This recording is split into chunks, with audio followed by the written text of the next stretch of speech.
The people living in Egypt have been through several plagues involving environmental devastation, natural disaster, economic ruin, disease.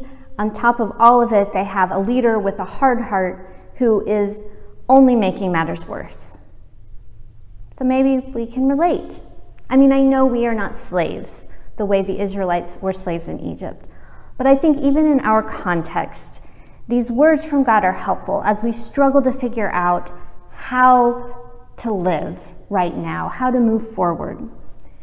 And I do want to acknowledge that there are some difficult theological issues that come up in this part of the Exodus story. Questions about the violence that's attributed to God, about hardened hearts, about conquering other nations.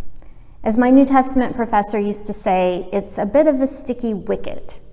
And I am very happy to wrestle with these texts and to talk with you about any questions or struggles that you might be having sometime later. But today, after the week that we've had, I'm going to skip the theological struggles for now and just see what this text might have to offer us in terms of guidance and instruction from one plagued community to another. So our reading is from Exodus chapters 12, 1 to 13, and 13, 1 to 8, starting with the passage in chapter 12. The Lord said to Moses and Aaron in the land of Egypt, "This month shall mark for you the beginning of months. It shall be the first month of the year for you. Tell the whole congregation of Israel that on the 10th of this month they are to take a lamb for each family, a lamb for each household. If a household is too small for a whole lamb, it shall join its closest neighbor in obtaining one. The lamb shall be divided in proportion to the number of people who eat it. Your lamb shall be without blemish, a year-old male. You may take it from the sheep or from the goats. You shall keep it until the 14th day of this month, and then the whole assembled congregation of Israel shall slaughter it at twilight. They shall take some of the blood and put it on the 2 doorposts and the lintel of the house in which they eat it. They shall eat the lamb that same night. They shall eat it roasted over the fire with unleavened bread and bitter herbs. Do not eat any of it raw or boiled in water, but roasted over the fire with its head, legs, and inner organs. You shall let none of it remain until the morning. Anything that remains until the morning you shall burn. This is how you shall eat it: your loins girded, your sandals on your feet, and your staff in your hand, and you shall eat it hurriedly. It is the Passover of the Lord. For I will pass through the land of Egypt that night, and I will strike down every firstborn in the land of Egypt, both human beings and animals. On all the gods of Egypt I will execute judgments. I am the Lord. The blood shall be a sign for you on the houses where you live. When I see the blood, I will pass over you, and no plague shall destroy you when I strike the land of Egypt." So here's the first piece of advice I'm taking from this passage, and it may seem a little odd, but it's to appreciate concrete tasks, right? I mean, you notice how specific God is with these instructions. The people are told what animal to use and when to acquire it and when to slaughter it and how to cook it and how to dress while they eat it. In normal times, such specific details could seem overbearing and controlling, but when we are under stress, when we're in situations of trauma, specific instructions like this can really feel calming and comforting. With so much uncertainty swirling around, a clear task can feel like a gift. A couple of you gave me that gift this week. Someone emailed to say that my Zoom screen looked a little blurry and I could maybe just clean it with some alcohol. And I did, and it was much better. And someone else emailed me about a broken link on the church website, and it took me like 2 minutes to fix it. There is just something so comforting, and it feels so good to be able to solve a problem, no matter how small that problem might be. The next thing that we can take from this passage is that we should share. Basic stuff, right? Old Testament professor Jacqueline Lapsley notes that the ethical aspects of these instructions from God are that if a family cannot afford to provide a lamb for the Passover, it's the responsibility of better off neighboring families to share what they have. Now, on the surface, this instruction seems counterintuitive. All of the Israelites are slaves. They're all beaten down. They're all struggling. Why ask already struggling people to give some of what little they have? But we find that when we share with others, we remind ourselves that we're not the only ones facing difficulty, that other people also have needs. And when we share with others, we recognize that even though we may feel down and desperate, we do in fact have resources. We have enough resources to share. And when we share with others, we take an important step towards this next piece of advice, which is to build community. Professor Lapsley goes on to write that this text shows how the good of the community as a whole must and should be intentionally cultivated. The emphasis in the Bible is on the responsibilities of members to the community's welfare, not in general on the rights of particular individuals. The instructions God gives here are designed to strengthen the Israelite community.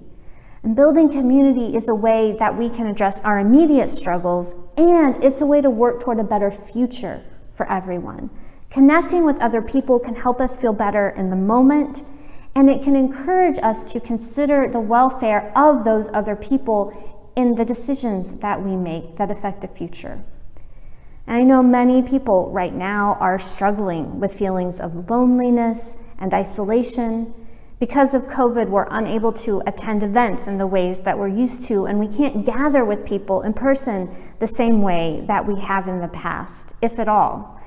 I know that gathering on Zoom for sharing and prayer is not the same as gathering in person for worship.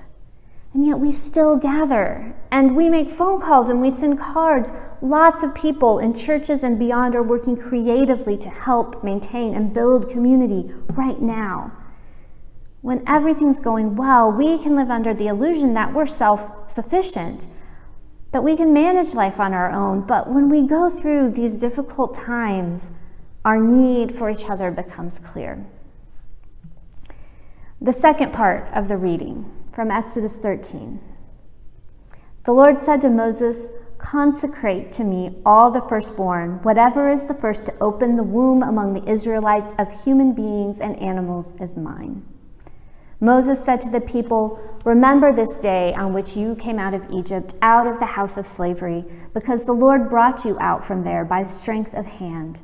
No leavened bread shall be eaten. Today, in the month of Abib, you are going out when the Lord brings you into the land of the Canaanites, the Hittites, the Amorites, the Hivites, and the Jebusites, which God swore to your ancestors to give you, a land flowing with milk and honey.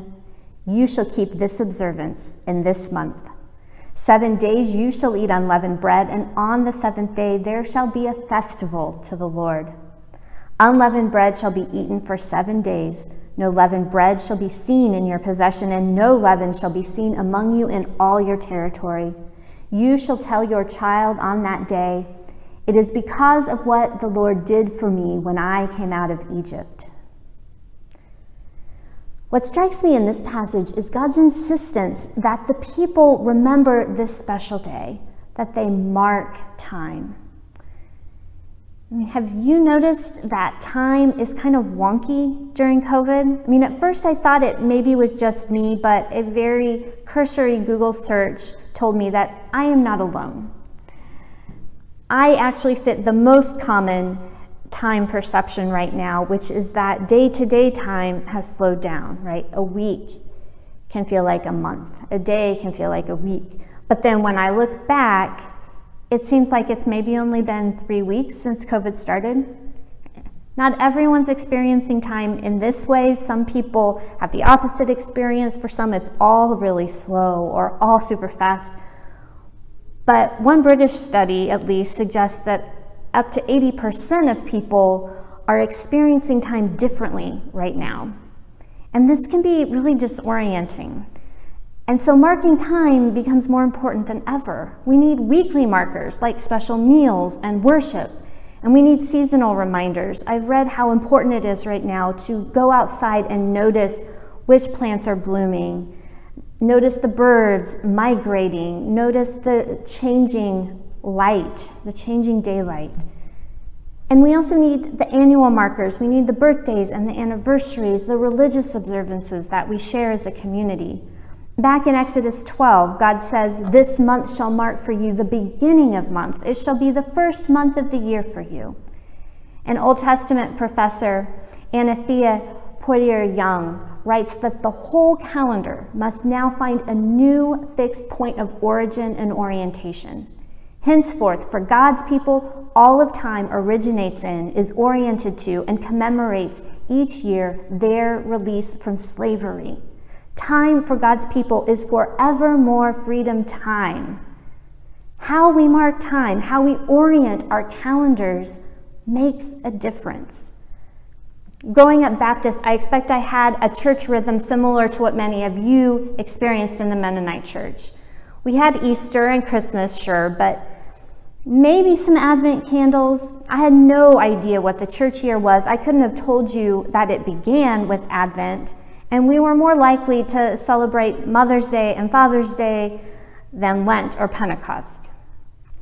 Then in seminary, my worship professor, Mike Graves, said something that stuck with me. He said, "You will follow one calendar or another if you do not orient your life around the liturgical calendar, our remembrances of the important events of our faith, then it will by default be oriented around the secular calendar." Pastor Jeff McElroy writes that our priorities are shaped by our time, and thus the command to observe the Passover or other festivals of remembrance shapes our lives and gives them a contour that emphasizes God's place in our story. How we mark time matters. God's instructions to the Israelites also encourage us to be ready for God's future. I don't know why, but my favorite line from today's reading is Exodus 12:11. "This is how you shall eat it, your loins girded, your sandals on your feet, and your staff in your hand, and you shall eat it hurriedly." We are reading these instructions knowing that God does in fact free the Israelites from slavery, that they leave captivity behind and walk with God into the wilderness and into freedom. We know that, but when these instructions were first given to the Israelites, they didn't know that. The Israelites really have no reason to expect that they will be anything but slaves in the future. They've been slaves for a while, and just recently their oppressors have cracked down, plus Pharaoh has said that he'd let them go and then said, "Oh, no, I changed my mind." And yet, God says to be ready to go. Gird your loins, keep your shoes on, eat fast. There may be a lot of worldly signs pointing toward continued oppression, toward ongoing suffering, but we know, as God's people have always known, that our God is a God of justice and joy. We know, as God's people have always known, that our God has a different, a better future in mind. And we need to be ready to go. We need to be ready to participate in the future that God has planned for us. I don't think this means literally eating our meals quickly with shoes on, but this image of loin-girded, sandal-wearing Israelite slaves can help encourage us to consider how we might be ready for what God is doing.